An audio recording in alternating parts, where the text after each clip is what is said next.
What I've said is that we need a governor who is going to have a long-term vision for the state, for exactly how we're going to get there, and really put forward a specific economic plan that is attracting more high-paying, sustainable jobs to the state, that's doing things like bringing down our health insurance premiums, because as a state we pay some of the highest in the country, and it's a killer for small business.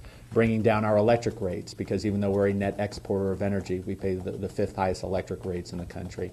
And retaining more of our young people here as well. New Hampshire's lost more young people, 18 to 34-year-olds, over the last 10 years than any other state in the country. I would like to look at restoring some funding back to whether it's the four-year institutions or the two-year schools, because look at having a robust educational system in our state, whether it's at the post-secondary level or even the secondary level. It's inextricably tied to the future and the future health of our economy. New Hampshire's got the fifth highest business taxes in the country, and we do balance a large portion of our budget on the back of small business owners in the state, between our business profits tax and our business enterprise tax. And look, I'm looking to grow the economy, and I have a real belief. So my plan calls it's a 7-year phase down of both of those taxes. Brings the business profits tax down to 5% by the year 2020, brings the business enterprise tax down to 0.25%. It's a tax on payroll, 0.25% by the year 2020.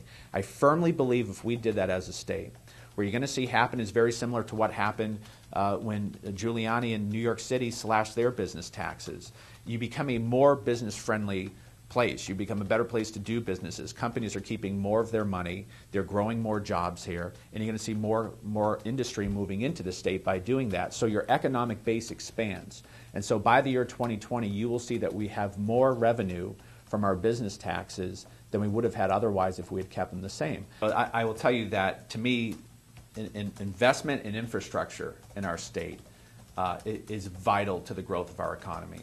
When I'm traveling to places up in Carroll County or over in Cheshire County, Grafton, Coos, whatever, the reality is if they're serious about bringing more jobs to those areas of the state, we have to, as a state, be able to make infrastructure improvements to get commerce there, to move people around. You can't do it right now. Keene could be an economic hub for our state, but it's not right now because, where I am in Litchfield, I'm about equidistant between Keene and Portsmouth.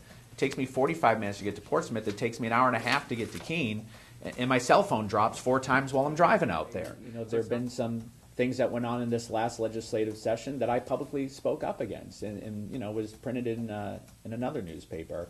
But heard from people that said, "Geez, why did you say that?" And I said, "Because I'm not here to be a sounding board for the Republican Party. I'm here to say what I think is the right thing, because at the end of the day, people don't want to their legislature. And again, it's not a Republican thing, it's not a Democrat thing, but they don't want it to be a soap opera.